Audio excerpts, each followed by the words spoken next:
My name is John Mututho, Honorable John Mututho. I want to bring a bit of sobriety into this new debate concerning NACADA regulations. I want to explain this way, that every government at its formative stage has certain things they wish to do. Such aspirations are captured in the manifesto. So at the manifesto level, they say they will do 1, 2, 3, 4, 5, 6, 7, 8, 9, 10. Now, from the manifesto, the executive will now get professionals. And the I underline the word professionals, who will come now and pick those promises and convert them into policies.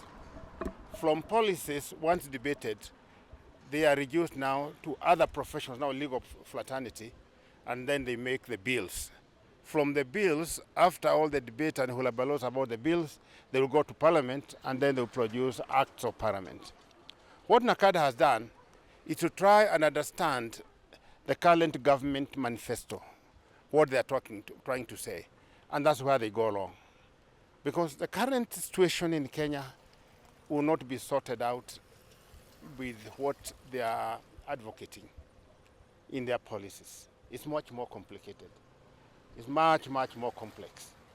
But I respect them for trying to do something. At least it's good for somebody to do something. But this is how it should ordinarily be done.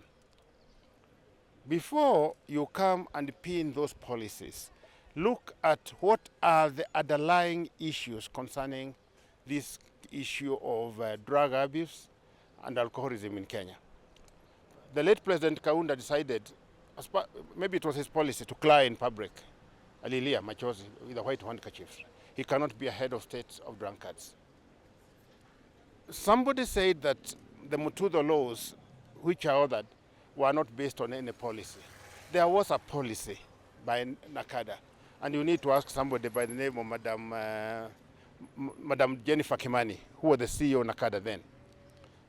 President Kibaki pronounced himself clearly, very clearly and cleanly what he thought about the drunkards and drinking. You have it in your archives. He was clear what he wanted to do. Now, I did research for 100 years to know what is the problem, what are the issues, and then came up with now Mututho laws, or what they call ADCA, Alcoholic Drinks Control Act of 2010. This time around, what is causing mayhem is not necessarily alcohol. There are some tablets which are actually drugs dissolved in water, huge quantity, and then people get high.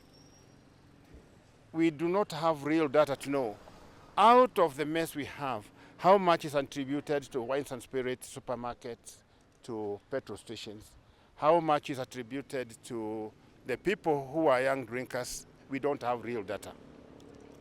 So before you push in a heavy blame on supermarkets, for instance, you need to understand what is actually causing the problem. And to me, the issue of coming on to put in a law banning drinking at the age of 21 at the moment is a stillbirth. People are already voting at 18. So how do you allow them to vote at 18 and then come and deny them their right to enjoy themselves as adults? What we need is basic. When we did the Mututho laws, and let's be honest, sometimes it's good, even if it hurts, even when you know yourself you are going to hell, it's good to be honest. When we did Mututho law, there were supposed to be 4 regulations. The first regulation is on access. So the current set of policy is trying to amend access, the regulations on access, but avoiding the 3 other critical areas. Number 2 was quality. So regulations on quality, so that when you are drinking, you know what you are drinking. What is it you are taking? If it is buza, let it be pure buza. If it is changa, let it be pure changa. If it is vodka, let it be vodka. I've ascertained in the past, I still maintain there is no vodka in Kenya. Nobody took it over from that side. So people who are enjoying themselves, who enjoy drinking, let them drink.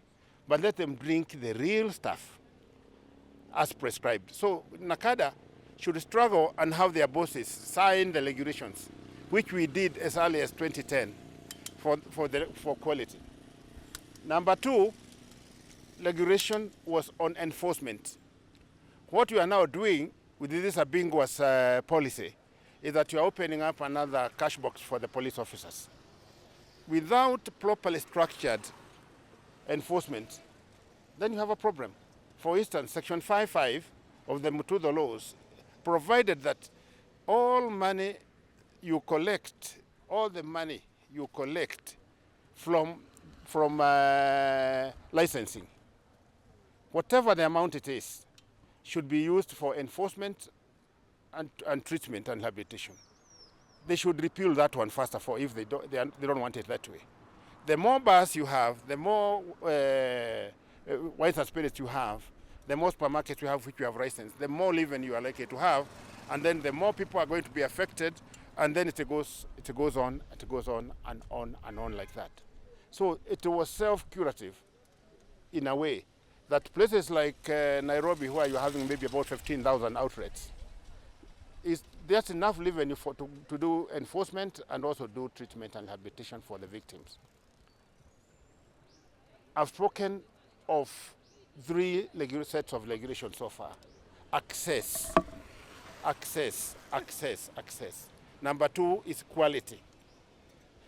Number 3, I've said, is enforcement. There should be a clear set of regulations, which we did, on who is going to enforce. Is it mlevi mwingine?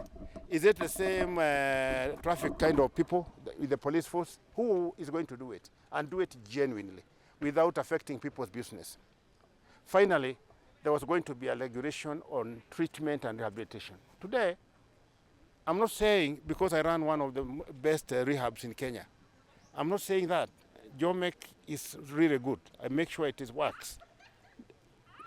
But there are people with a tiny plot. I really not demeaning them. A plot of 20 to 40 by 60 is a former addict. The fact that you are a former addict does not qualify you